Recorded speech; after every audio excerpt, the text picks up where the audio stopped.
Welcome to the wonderful world of dance, bringing you exclusive interviews with top dancers and choreographers and reviews of the world's best companies across the globe.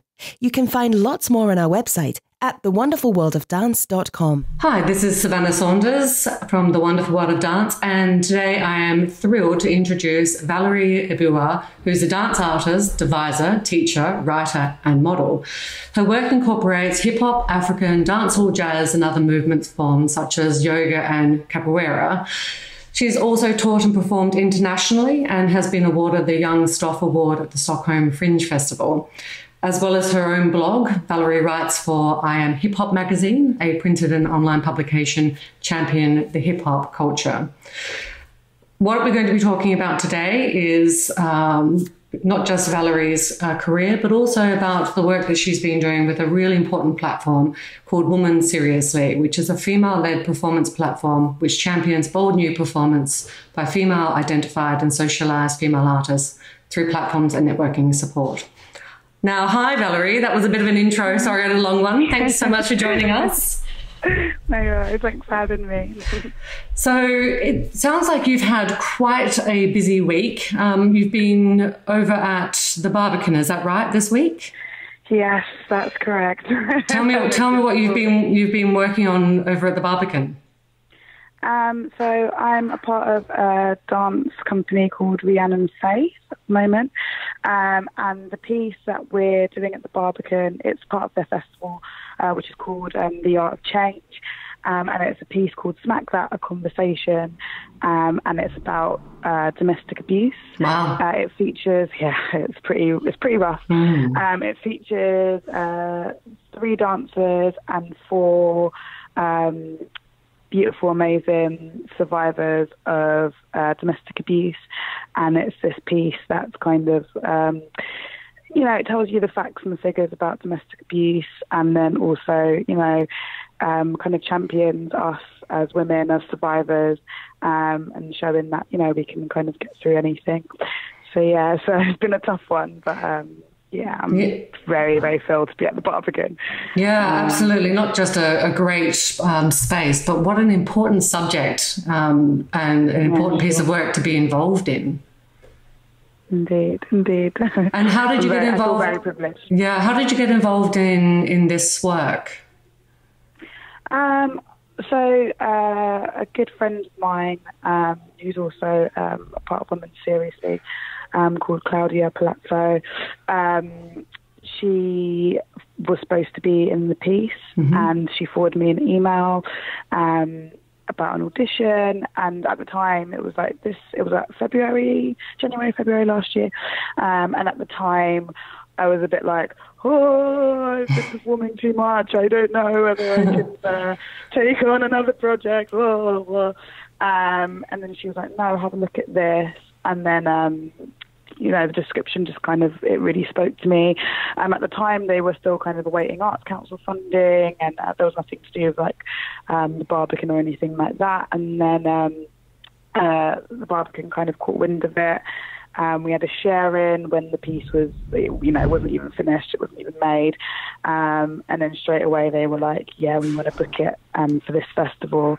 So we've been waiting and working hard for this last year, kind of doing so many different versions of the piece, touring it around and stuff, to finally, premiere it in London at the Barbican. So, it's certainly been a crazy 2 years piece. But I was very lucky that Cloud, it was kind of like, no, like this one, I know you don't want to take on anything more, but I really think this one's for you. So, I was really lucky. That sounds like, I love the story. An email sets off this sort of 2-year journey for you, but also it's quite a tough and important subject matter, domestic violence, something which I feel really personally is a subject that should be discussed, and particularly from the female perspective. Indeed. How was it for you and the other performers, sort of working and creating this piece and tackling that subject matter? It was It was very tricky. I mean, we're all survivors of domestic abuse. The premise of the piece is it's a party, because a lot of the kind of I guess, psychological and emotional abuse kind of happened in, for most of us anyway, in kind of party setups. So yeah, the piece is kind of set as a party, and it's the text and the piece is all our own testimonials, basically. We're all trying to portray, or we all are portraying, shall I say, one character called Beverly, which is in reference to Abigail's Party, which I don't know if you've watched, but yeah, and it's quite it's quite tricky having to kind of expose stories and kind of things that sometimes even our parents or our best friends don't even know. So immediately it made us quite a close-knit group. I mean, I love the girls so dearly, and yeah, so it was quite. It made us quite close and quite strong, because we knew all these kind of these really kind of crazy and quite scary and quite unbelievable, actually, things about each other's lives. So yeah, that was quite hard, and then kind of making sure that we were all kind of safe and protected, that it wasn't all too much. We have a psychologist that's always on hand, and a counsellor, so we always had an opportunity to kind of talk to them, and then obviously translating all that kind of into movement as well was quite difficult. But I mean, I think that's I think it's an artist's job, really. It's to kind of to really put forward a subject that people don't want to talk about. I think that's the job of an artist. It's the job of the arts to do that, to be these kind of activists, or this kind of people that stand up for injustices and all those kind of things. So if I can't do that with my art, then I don't really feel like I'm an artist, I guess. Yeah. So yeah, I mean, it was pretty difficult and pretty tricky. Lots of crying. I can imagine. Lots of crying. Lots of talking, actually, as well. Just to kind of, I think I didn't realise, some of the relationships that I had been in had been quite abusive, actually, until actually I'd started speaking to these girls and being like, oh, actually, that's familiar, or oh, that happened to me, or oh, like, I didn't think at the time that was that bad, but actually that actually meant this. So yeah, it was quite difficult, but it was also quite cathartic as well. I think it was definitely, I mean, I knew that taking on the job that it'd be quite a difficult challenge, but I don't ever really want to be in work that isn't going to challenge me physically, emotionally. I don't want to be making any work or be a part of any work that isn't doing that. So yeah, I'm always up for the challenge. Yeah.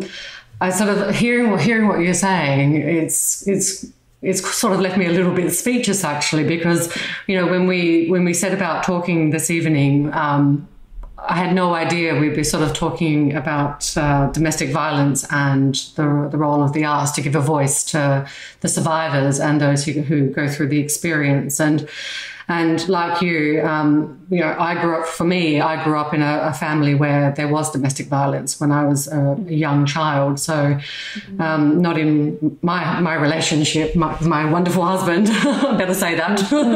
So there's no confusion if he hears this. But when I was a child, I saw it, and I can imagine for yourself, you talked about it being a cathartic experience, and the talking and the sharing and the identification of actually, well, that was abuse, whereas you know, some women or yourself may not have thought of that as being necessarily classified as what people would normally think of as abusive. And I think it'd be, you know, interesting to see, and I don't know if you've had any response from the audience in terms of how they have interacted or made them consider, you know, their own lives and their own interactions and the things which they either experience or have seen themselves. Yeah, I mean, yeah, of course. We have a part at the end of the show where we kind of say, because we leave the space, you know, open and kind of free for the audience to say, because it is quite a heavy topic, and to kind of just be like, well, here's the show, and then get out. It's kind of a bit, I don't know, you know, Rhiannon, I think, didn't want to leave her, you know, audience like that, because she understands the kind of weight of what they've just seen. So yeah, we've had loads of, especially from the men, actually, that come to watch it. Yeah, because I mean, I think a lot of the time, these kind of conversations we kind of have about these kind of, you know, patriarchal structures and these kind of, you know, hyper masculinity and all these kind of things, all these kind of things that kind of like add to this kind of, I guess, problem, I suppose. You know, we kind of had these conversations between us girls, you know, or us females, you know. I'll talk about it to my sister, but I won't necessarily talk about it to my brother. So I think a lot of the men in the audience were quite shocked, actually, about some of the, because there's quite a lot of statistics that we actually put down, quite a lot of the audience members. And they're like, whoa, I didn't realise that. Whoa, you know, actually never heard that before. Whoa, you know, that could have happened to my sister. Or whoa, that could be happening to my friend. Or whoa, you know, so I think there was definitely a huge response from female members of the audience, but I think we certainly shocked a lot of male, you know, audience members. And them might possibly thinking that they could be, you know, perpetrators and not even realise, you know. So yeah, I think we shocked quite a few people this last coming week. Sounds really powerful. Were you expecting to shock the men? Was that something you went into this thinking that might happen, or was it more about a female conversation to have with audience members? Or for me personally, I definitely wanted to shock the men. Okay. I don't know about any of the other girls, but fantastic. I definitely wanted to shock the men, because I really, you know, my best friend is a man, is a bisexual man, and sometimes I tell him stories, and I can see his face, like, sometimes being like, what do you mean? Or like, or like, and I'm like, okay, like, and probably the reason why I feel comfortable speaking about it to him is because he's a bisexual man, you know. I don't think he has that kind of, you know, I don't want to, it's not that it's a bad thing, but that kind of hetero gaze, I guess, or the hetero male kind of, toxic perspective. He doesn't have that kind of, he doesn't have that kind of perspective or vibe to him, but then he's still shocked about these things. So in my head, I'm like, okay, well, if he's shocked, me, someone who I would consider as, you know, super open and massive feminist and you know, is surrounded by all these, like, quite a lot of females in our group as well, like, and he's still shocked, and I can't even imagine, you know, like I said, like my brother or you know, some of my other male friends, what they're thinking. So for me, it was definitely about shocking some of the guys, and actually a lot of it's audience. Well, the piece is an audience participation piece, so we have to actually sit in with the audience, and there always seems to be, in my side of the audience, like more men, and I love it. I absolutely love it, because I'm like, okay, like, I'm gonna speak directly to you now. Like, this is, you need to hear this. You need to understand what this is, and then you need to go and tell your other friends, and tell your female friends, and tell your mum, and tell your sister, and you know, all these kind of things that you now have an understanding, a little, like, you know, insight to maybe one day in my world, you know, or in their world. So yeah, I think it's definitely, it's important for women, but I think it's super important for the men, I guess, to see. And I definitely was very up for like shocking them and like trying to educate a little bit. I think it's important, you know, like, because like we're not just as dancers. I think we're not just instruments. You know, I think a lot of the time when you train to be a dancer, you kind of get into this kind of habit of being like, okay, I have to look like everyone else, and I have to be this thing, and I have to get my legs here, and I have to do this, and I have to do that, and there's nothing wrong with that at all. Like, I think that's brilliant, but then I think you have to have a little bit more artistic integrity. I don't know. I mean, I think that's, you know, if I want to pass on anything, it's just about, you know, you can make a choice. You can choose to what you want to say, even within someone else's work. You can choose. You can have your own artistic integrity, and you should be looking for that and searching for that, and not just, you know, kind of trying to be a kind of cardboard, you know, copy of all the, you know, and it's hard not to be that way either, because, you know, these schools churn out 100, 200, you know, students each year. You know, it's hard not to be like that, you know. But I think, there's something about, you know, really understanding your autonomy and really understanding that, like, actually, if you've got something to say, that you can actually say it within someone else's work and within your own work too. So I think I hope I'm doing that. I hope. Well, it definitely sounds like you are. It's interesting because when I talk to choreographers or creators who, you know, sort of look back on their life and their careers, and I often ask, you know, about advice that they would pass on, and a lot of them do say about, you know, finding or being authentic and giving voice to your own personal journey and your own identity and your you know, what you have to say, rather than trying to create or be like anyone else, but to be yourself. And that is even from, you know, some, you know, the pure classical ballet at one end, right through to you know, the sort of more experimental makers on the other end, but they all seem to say similar things, actually, which is what you're saying. Yeah. Oh, that's good. That's good to know. Yeah. But so, I mean, your work, you know, your performance, you know, you bring together so many different types of dance. How do you bring these together as an artist and on stage? It's a really interesting mix. I think, that's a really good question. I think, I mean, I know it sounds really, really corny and really stupid, but those things that you know, I trained as a contemporary dancer. I've always had a love and an interest in hip hop culture, you know, jazz, all these kind of different things.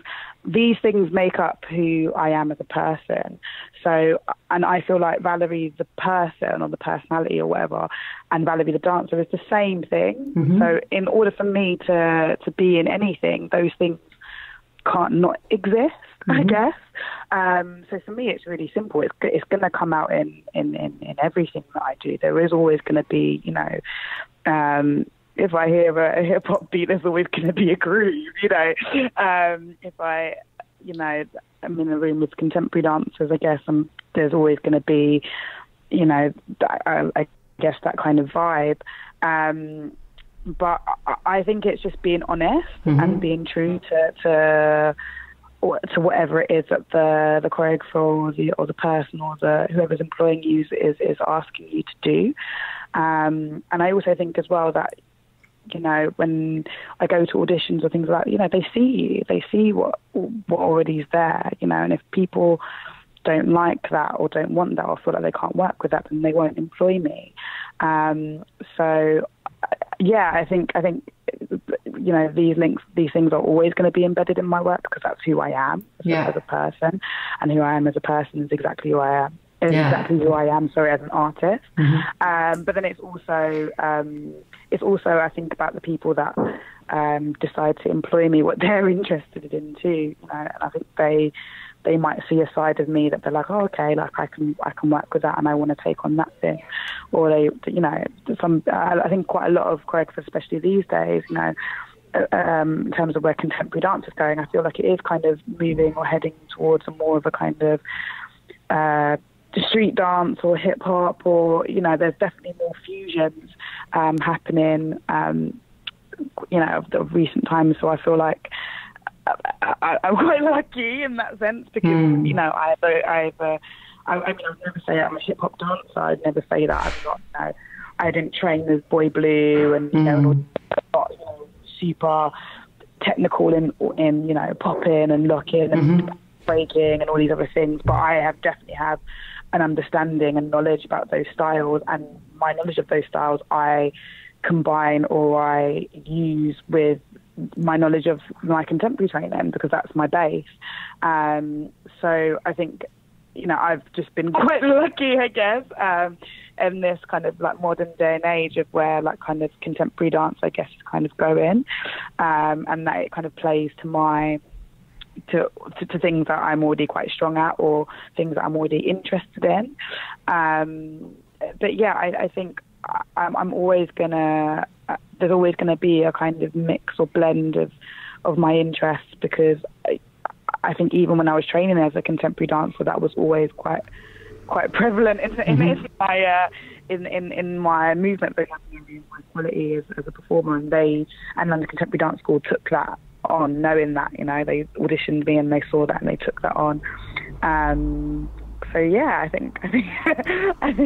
think that's how. Yeah. So I wanted to ask you, you're London born and bred, that's right? Yeah.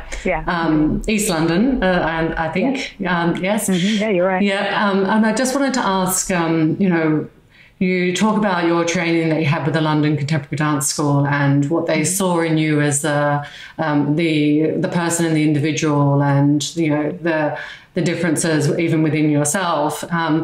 Tell me about sort of growing up in East London, and, you know, when you sort of thought, well, I'd love to become a dancer, and what inspired you in the first place and set you on this really interesting journey? Sure.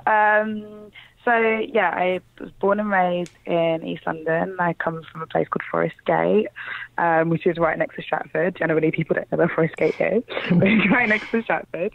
And I've always wanted to dance. Always. But I also had that kind of like typical like Nigerian family that were like, no, like, you're academic. And my dad was a lawyer and my mum was a teacher, and I was the last of five, so I was kind of like, yeah, the last of their kind of hopes. They were like, you can go to Cambridge, yes. But it was just never on the cards for me. I had a best friend at school who used to go to a school called Italia Conti, and she'd come home. I'd go to her house after school, or she'd come round to mine, and then sometimes she'd show me what she'd learned, and then I'd be like behind her, just like trying to copy and all these kind of things. And my sister had ballet lessons when she was young, because one of her teachers at primary school also happened to be like could teach ballet as well, so she'd do it after school, so that my parents could kind of work a bit more, and then like could pick her up after they had work and stuff. So I was always kind of there, kind of like looking and kind of trying to copy and wanting to kind of do it, but then I was never really allowed to. And then I kind of got to 18, and then I just said I'm going to just do it because I was a bit sick of just doing what my parents wanted me to do. I was never really good at that anyway. I was never really good at like following suit. It wasn't really my thing. So then, yeah, one day I was like, really quite a horrible time actually.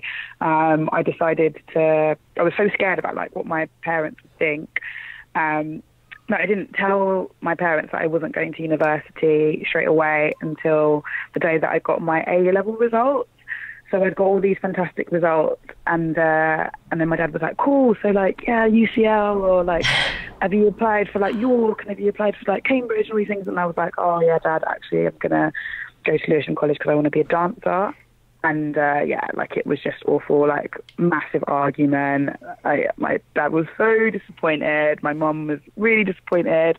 Yeah, my siblings were a bit like, what? Like, what's going on? What's this? And I was like, no, I'm going to give this dance thing a go. Like, I'm going to really give it a go. Like, I think, I don't think I know that this is the thing that I'm supposed to do. So then I spent 2 years at Lewisham College, and then because there was no kind of like dance. I mean, there was like Brit School and things like that, but there weren't really another course. There wasn't really another course for people who were above 18. That was like kind of like a vocational dance course, and I knew that's what I needed. So I knew that I had to kind of leave East London to find that. So I did. But East London definitely, like, you know, there were so many things that were going on there that definitely like influenced my dancing. Like Boy Blue Entertainment was like based, or it still is based, kind of in Maryland, and Maryland was in walking distance from my house. So like, although I wasn't like taking classes, like I was, you know, there watching classes, or I was very aware of what was going on at the time in terms of like the hip hop scene in East London, as well as like grime started in East London, so I was aware of, you know, the kind of links between grime music and hip hop culture.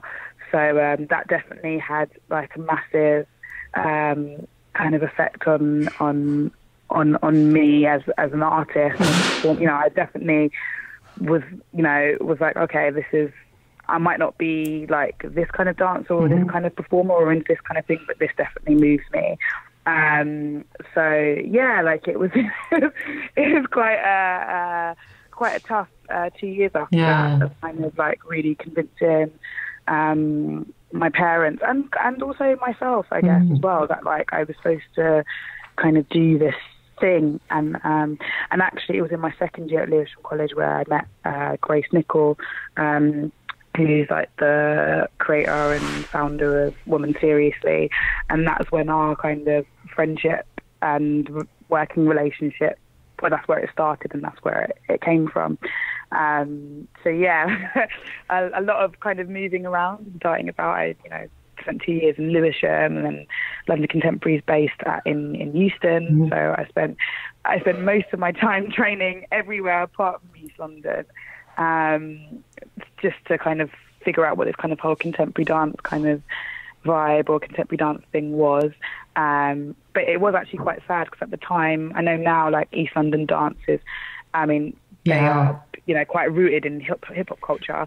But they, you know, at the moment they're doing this ESOL project with Hoffa Schechter. And they work with Tony Adigan a lot, who's also one of the resident artists, I believe, at the place. So, you know, they're very much now involved with kind of this kind of fusion, or this kind of, you know, understanding the importance of contemporary dance in East London, and kind of finding East London locals and training them as well. So but I feel like it's only, you know, they've kind of pushed that more and more the last maybe 5-6 years, which I'm really happy about. But yeah, at the time when I was growing up, like there wasn't really, in terms of contemporary dance, there wasn't anything for me.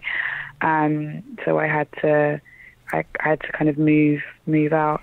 And it's really funny because I spoke to John D about this not too long ago, and he was the same actually. He grew up in East London, grew up around Bow, and then he went to Lewisham College as well, and then the place too. So I think it's safe to say that East Londoners, really, you know, in order for us to sort for contemporary dance training, we kind of had to leave, and then kind of come back to kind of, I guess, help out and spread knowledge. I guess. Yeah, it's interesting, isn't it? But it sounds like your East London roots are very important, and the culture when you were growing up has really influenced you.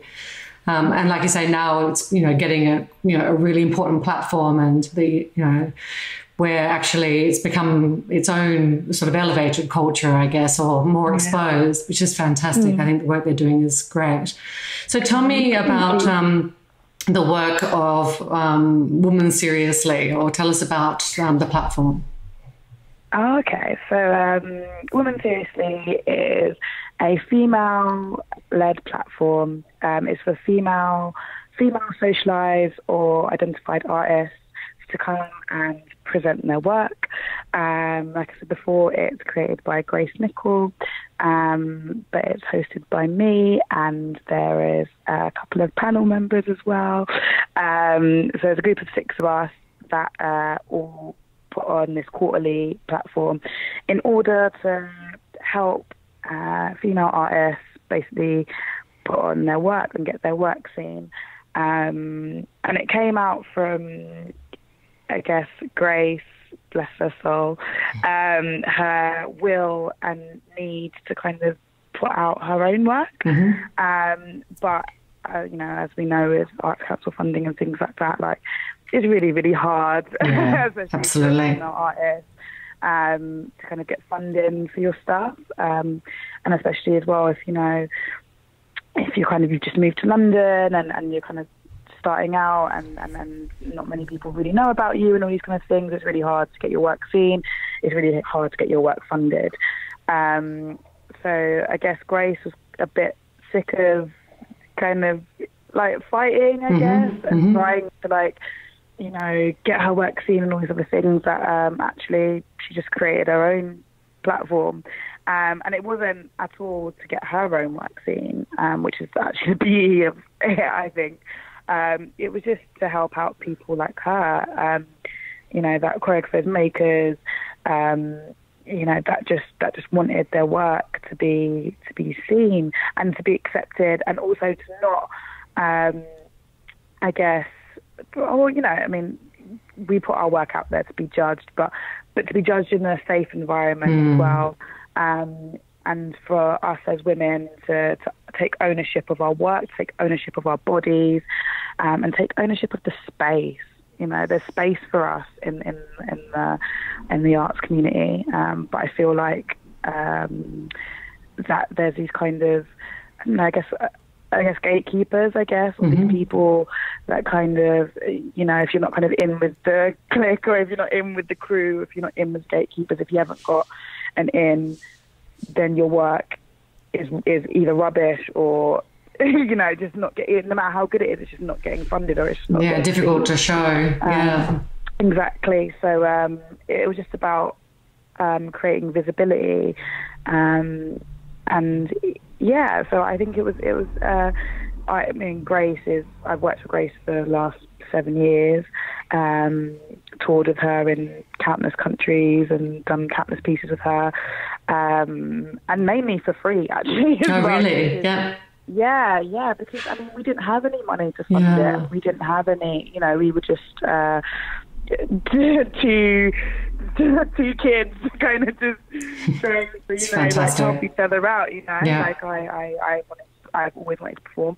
I've never had a real interest in kind of in choreography or making work, and she's always wanted to choreograph, and so it was just kind of a match made kind of in heaven, I guess. We get along really well. Like, I like the way Grace works and the way Grace thinks, and I've always thought she has something special to offer the dance world and the arts world. So I was always willing to kind of stand by her and help her out with whatever she would kind of throw at me. So yeah, she came up with this concept, and she asked if I could host it. Fantastic. And I've never hosted anything before, so I was a bit like, wow, what do you mean? Can I just dance on the side? What do you mean? You know, she has a lot more faith in me than I do most. I'm sure you were brilliant. So she said, no, I think you can do it. So I was like, okay, I trust you. So I'm going to go and try this thing out. And then, that was last year, August. And we've been kind of churning it out ever since. Fantastic. You know? Just, like, really pushing and working on it with some other fabulous artists. So yeah. And how has the platform been received? Not just by those other women who get to show their work or participate as artists in this platform, which is so good. I think it's absolutely fantastic.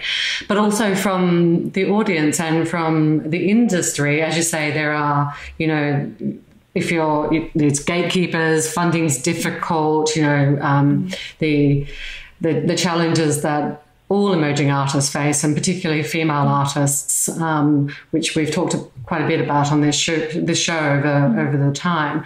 But how do you feel it's being received? Oh, I think it's been brilliant. I mean, we've been offered loads of things kind of as a result of it. So in September, I'm actually going to be under the Woman SRSLY kind of like brand or banner, or I'm going to actually start mentoring female students at London Contemporary Dance School. Oh, that's so fantastic. Just because I think me and Grace both spoke, and yeah, there's something about kind of nipping this kind of idea about women not being fit enough to kind of lead. And I'm not saying that's maybe an idea, but it's definitely, you know, I wasn't at school, I wasn't told to go and dance for female choreographers. I wasn't told that I should make my own work. I wasn't told any of these things. So there's definitely, you know, even if it's not necessarily obvious, there's definitely an undertone of, well, we live in this world, don't we? I mean, exactly, the BBC article the other week, which I saw about whichever airline it was, CEO saying, I think it was Qatar or something, saying that women can't be a CEO of an airline, which is ridiculous. And constantly seeing these messages out there about how, you know, we can't promote women and women aren't, you know, don't apply and there aren't enough great women and there's, you know, 2% of this is enough, you know, and it's just ridiculous. Exactly. So yeah, there's definitely an undertone of like, you know, like go and work for this man, go and do this, and that's absolutely fine. I'm not saying that we can't, you know, work for these brilliant male choreographers. Yeah, sure. I work for loads of brilliant male choreographers. I work for a man called Tom Dale. I freaking love that guy. I've loved him for the last 10 years, you know, and I feel so privileged to work with him. I also work with a man called Eddie Peake. I fully love this guy. You know, there's loads of brilliant male choreographers out there, but there's also loads of brilliant female choreographers out there who deserve just as much praise and visibility and, you know, and promotion. So yeah, and I think if we can kind of combat this problem, you know, even starting from before university. I'd love to, you know, get into kind of, you know, back at Lewisham College and things like that, get in there already and be like, hey, you know, like you can make work. Hey, you know, what do you want to do? Who do you want to dance for? Have you heard of this person? Have you thought about this? You know, no one at school ever asked me who I wanted to dance for. They always told me who I should dance for. And they didn't even ask me if I even wanted to dance after I left school, you know, because that's also an option as well, you know. So, yeah, underneath the banner of Woman SRSLY, I'll be going into London Contemporary Dance School and mentoring young female artists. And, you know, just for them to have someone to chat to, mostly, really, because I found my time at London Contemporary Dance School really difficult for various reasons.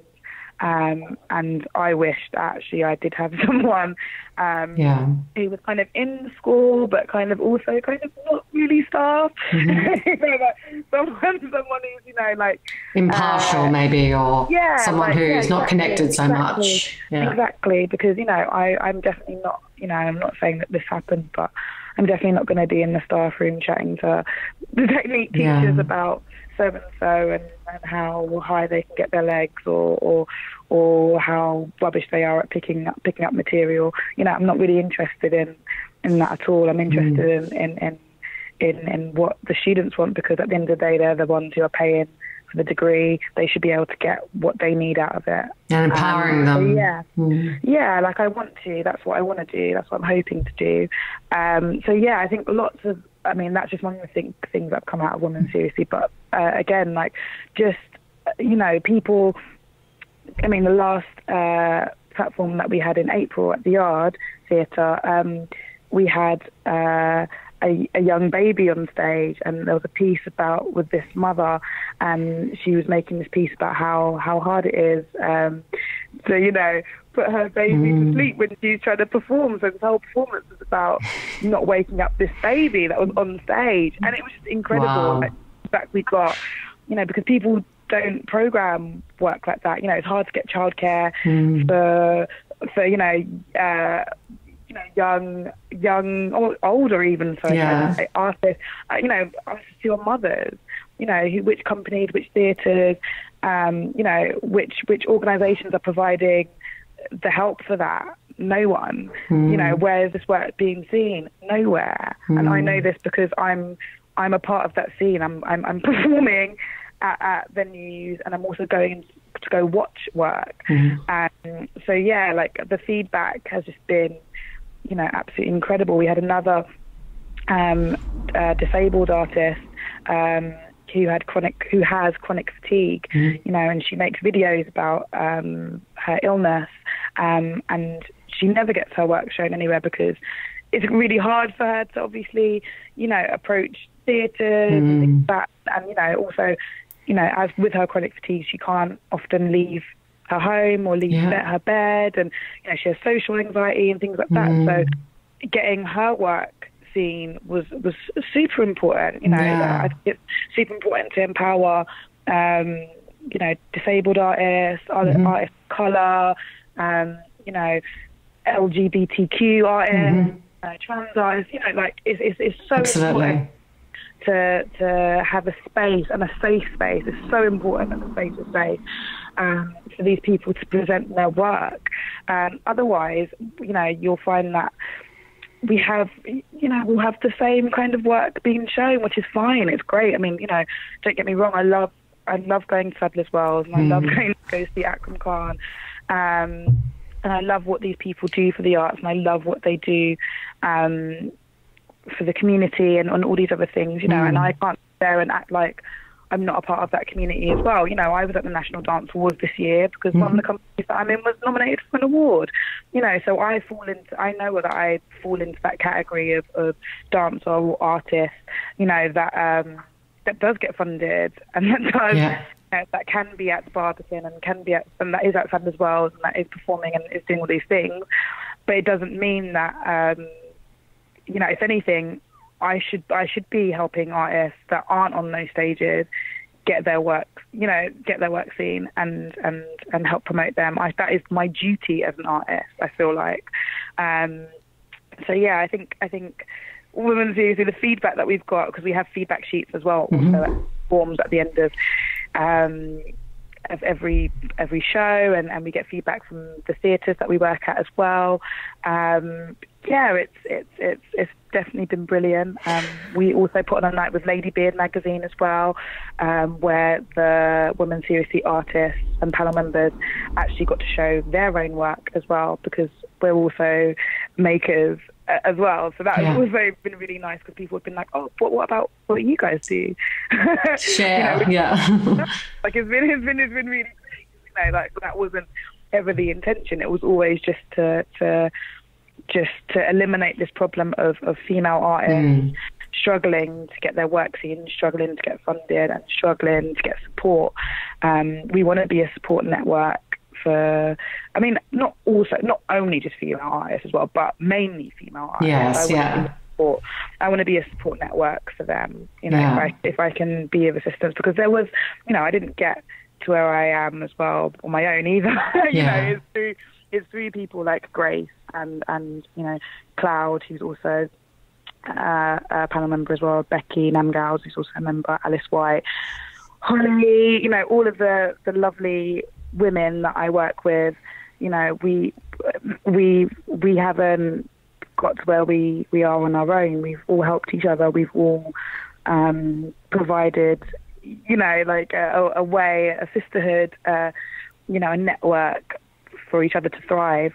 So I definitely want to do that for other people if I have the power to do so. I have to say, that is it's so admirable. You know, you're not just focused on yourself and your own journey and your own success and your own work, but actually, and I think it's been a thread throughout what you've said over the last sort of 45 minutes, is it's really about you using what you have as an artist and your artistry, and to be able to champion for others and help others and support others. And honestly, Valerie, I think you should add activist to the long list of attributes because I think what you're doing is fantastic. And I'm so glad that you've been able to tell us all about it. Do you have a Woman SRSLY coming up soon that we can do a shout out for? Yes, we do. Great. Tell us the dates. So we will be back again at the Yard Theatre on the 30th of August. It should start, I believe, at 8 p.m. Fantastic. And tickets aren't available yet. Okay. They should be going live hopefully at the end of this month, I would say. Okay. So, yes, you can be able to grab your ticket. Fantastic. That's so good. Well, for those who want to get their tickets, but just also to learn more about Woman SRSLY, it's Woman SRSLY. So Woman SRSLY, but shortened. And also check out Valerie's blog as well. And you can check out some of her hip hop writing, which is, I'll spell it, Valerie, well, I'll say it, valerieebuwa.com, VALEREEBUWA.com. Thank you so much for joining us. Oh, thank you for having me. It's been a pleasure. I really hope to be able to make it down to Woman SRSLY. It sounds fantastic. Yes, thank you so much. Thank you. Don't forget to subscribe. We've got some incredible interviews coming up with principal ballerinas and renowned choreographers. We love dance and ballet, and we hope you'll love us. Join us on Facebook and Twitter.